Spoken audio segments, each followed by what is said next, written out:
Chapter 18. In April, it suddenly became spring, and though Anna tried to go on wearing the beautiful green coat which Madame Ferdinand had made for her, she soon found it much too thick. Walking to school became a delight on these bright, sunny mornings, and as the Parisians opened their windows to let in the warm air, all sorts of interesting smells escaped and mingled with the scent of spring in the streets. Apart from the usual hot, garlicky breath rising from the metro, she suddenly encountered delicious waftings of coffee, freshly baked bread, or onions being fried, ready for lunch. As the spring advanced, doors were opened as well as windows, and while walking down the sunlit streets, she could glimpse the dim interiors of cafes and shops, which had been invisible all through the winter. Everyone wanted to linger in the sunlight, and the pavements in the Champs-Élysées became a sea of tables and chairs amongst which white-coated waiters flew about, serving drinks to their customers. The 1st of May was called the Day of the Lily of the Valley. Baskets piled high with the little green and white bunches appeared at every street corner, and the cries of vendors echoed everywhere. Papa had an early appointment that morning and walked part of the way to school with Anna. He stopped to buy a paper from an old man at the kiosk. There was a picture of Hitler on the front page, making a speech, but the old man folded the paper in half so that Hitler disappeared. Then he sniffed the air appreciatively and smiled, showing one tooth. "It smells of spring," he said. Papa smiled back, and Anna knew that he was thinking how lovely it was to be spending this spring in Paris. At the next corner, they bought some lily of the valley for Mama without even asking first how much they cost. The school building seemed dark and chilly after the brightness outside, but Anna looked forward each morning to seeing Colette, who had become her special friend, and her teacher, Madame Socrates. Though she still found the school day long and tiring, she was beginning to understand more of what was going on. The mistakes in her dictations had gradually been reduced to 50s instead of hundreds. Madame Socrates continued to help her during the lunch break, and she now managed sometimes to answer a question in class. At home, Mama was becoming a really good cook. Helped with advice from Madame Ferdinand, and Papa said he had never eaten so well in his life. The children learned to enjoy all sorts of food they had never even heard of before, and to drink a mixture of wine and water with their meals, like French children. Even fat Clotilde in the school kitchen approved of the lunches Anna brought for her to reheat. "Your mother knows how to do things," she said, and Mama was delighted when Anna told her. Only Grate remained gloomy and discontented. No matter what Mama served up, she always compared it unfavorably with some Austrian version of the same dish, and if it was something you could not get in Austria, Grate did not think you should eat it at all. She had an amazing resistance to everything French and did not seem to get any better at speaking the language, even though she went to classes every day. Since the promises she had made to her mother continued to prevent her from being of much help to Mama, everyone, including Grate, looked forward to the time when she would return to Austria for good. "And the sooner the better," said Madame Ferdinand, who had been able to observe Grate at close quarters, for the two families still spent most of their Sundays together. As spring turned into summer, instead of meeting at their homes, they went out to the Bois de la Bouange, which was a large park not too far away, and the children played ball games on the grass. Once or twice, Monsieur Ferdinand borrowed a friend's car and drove them all out to the country for a picnic. To Anna's joy, the cat came too on these occasions. It did not seem to mind being put on a lead, and, while Francine chattered to Max, Anna proudly took charge of it, holding on to the lead when the cat wanted to climb a tree or a lamppost, and following with the lead held high above her head when the cat decided to walk along the top of some railings instead of along the bottom. In July, it became very hot, much hotter than it had ever been in Berlin. There seemed no air at all in the little flat, even though Mama kept all the windows open all the time. The children's bedroom, especially, was stifling, and the courtyard it overlooked seemed almost hotter than the inside. It was difficult to sleep at night, and nobody could concentrate on lessons at school. Even Madame Socrates was tired. Her frizzy black hair went limp with the heat, and everyone longed for the end of term. On the 14th of July, not only the schools, but the whole of France had a holiday. It was the anniversary of the French Revolution, and there were flags everywhere and fireworks in the evening. Anna and Max went to see them with their parents and the Ferdinands. They took the metro, which was packed with cheerful people, and among a crowd of other Parisians, they climbed a long flight of steps up to a church on top of a hill. From here, they could see right across Paris, and as the fireworks began to explode against the dark blue sky, everyone shouted and cheered. At the end of the display, someone started to sing the Marseillaise. Then someone else joined in, and soon the whole huge crowd was singing together in the hot night air. "Come on, children," cried Monsieur Ferdinand, and Anna and Max joined in too. Anna thought it sounded wonderful, especially an unexpected slow bit that came in the middle of the song, and she was sorry when it ended. The crowds began to leak away down the steps, and Mama said, "Home to bed." "Good heavens! You can't send them to bed now. It's the 14th of July!" cried Monsieur Ferdinand. Mama protested that it was late, but the Ferdinands only laughed at her. "It's the 14th of July!" they said, as though this explained everything. "The evening has hardly begun." Mama looked doubtfully at the children's excited faces. "But what—" she began. "First," said Monsieur Ferdinand, "we are going to eat." Anna was under the impression that they had eaten already, for they had had boiled eggs before they came out. But clearly, this was not the sort of eating Monsieur Ferdinand had in mind.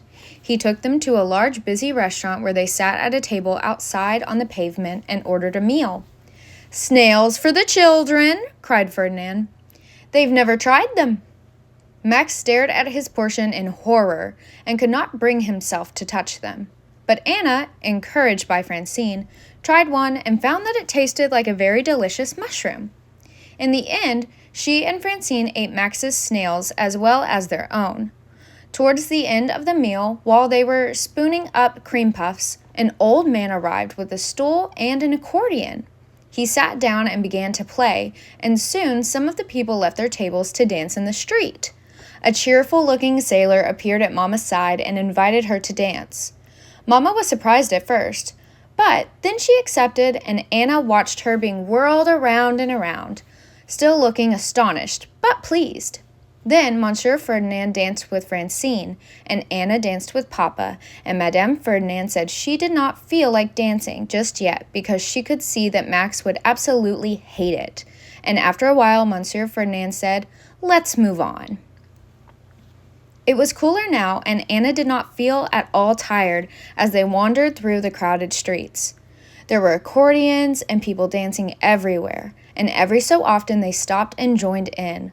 Some cafes were serving free wine to celebrate the occasion, and when they felt like a rest, the grown-ups stopped for a drink, and the children had kaisis, which was a blackcurrant juice.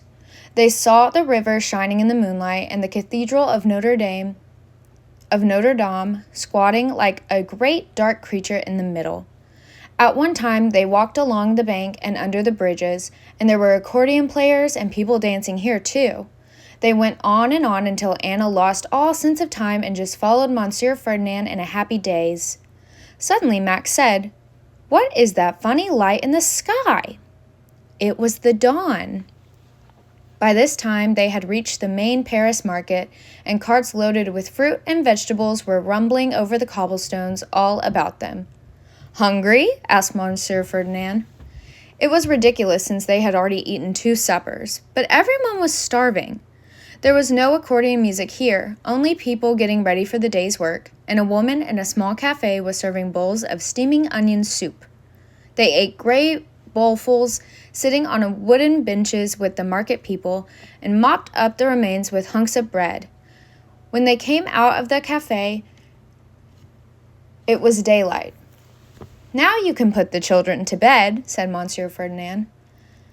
"They have seen the 14th of July." After a sleepy farewell, they rode home on the metro among late revelers like themselves, and people going to work, and collapsed into their beds. "We never had a 14th of July in Germany," said Anna, just before she fell asleep. "Well, of course not," said Max. "We didn't have the French Revolution." "I know that," said Anna crossly and added, just as sleep was about to overtake her, "But wasn't it lovely?" Then the summer holidays were upon them. Just as they were wondering how to spend them, a letter arrived from Herr Zeren inviting the whole family to Gasthof Zeren as his guests. And just as they were wondering where to get the money for the fairs, Papa was asked to write 3 articles for a French newspaper. This paper paid him so much more than his normal fees from the Daily Parisian that it solved the problem. Everyone was delighted at the prospect, and to top it all on the last day of term, Max brought home a good report. Mama and Papa could hardly believe their eyes when they saw it. There was not a single "does not try" or "shows no interest." Instead, there were words like intelligent and hardworking, and the headmaster's comment at the bottom of the sheet said that Max had made remarkable progress. This made Mama feel so cheerful that she absent-mindedly bade quiet a fond farewell to Grate, who was going to Austria at last. They were all so pleased to get rid of her that they felt they must be extra nice to her, and Mama even gave her a small scarf. "I don't know if this sort of thing is worn in Austria," said Grate glumly when she saw it, but she took it anyway. And then they themselves set off for Switzerland. The Gasthof Zeren was quite unchanged. Herr and Frau Zeren were as kind and warm-hearted as ever, and after the heat in Paris, the air by the lake was wonderfully fresh. It was so nice to hear the familiar German-Swiss dialect and to be able to understand everything people said instead of only half, and Franz and Vernili were ready to pick up their friendships with Anna and Max exactly where they had left off. In no time at all, Vernili was bringing Anna up to date about the red-haired boy, who had apparently taken to looking at Vernili in a certain way. A warm sort of way, said Vernili, which she could not describe, but which appeared to please her. Franz carried Max off to fish with the same old fishing rod, and they all played the same games and walked along the same paths in the woods, which they had enjoyed so much the previous year. It was all exactly as it had been, and yet there was something about this very sameness that made Anna and Max feel a little like strangers. How could the Zerens' lives have stayed so much the same when their own had become so different? "You'd think just something would have changed," said Max, and Franz asked, "What sort of thing?" But Max did not know himself. One day, Anna was walking through the village, and Vernili and Rosalie when they met Herr Gropp.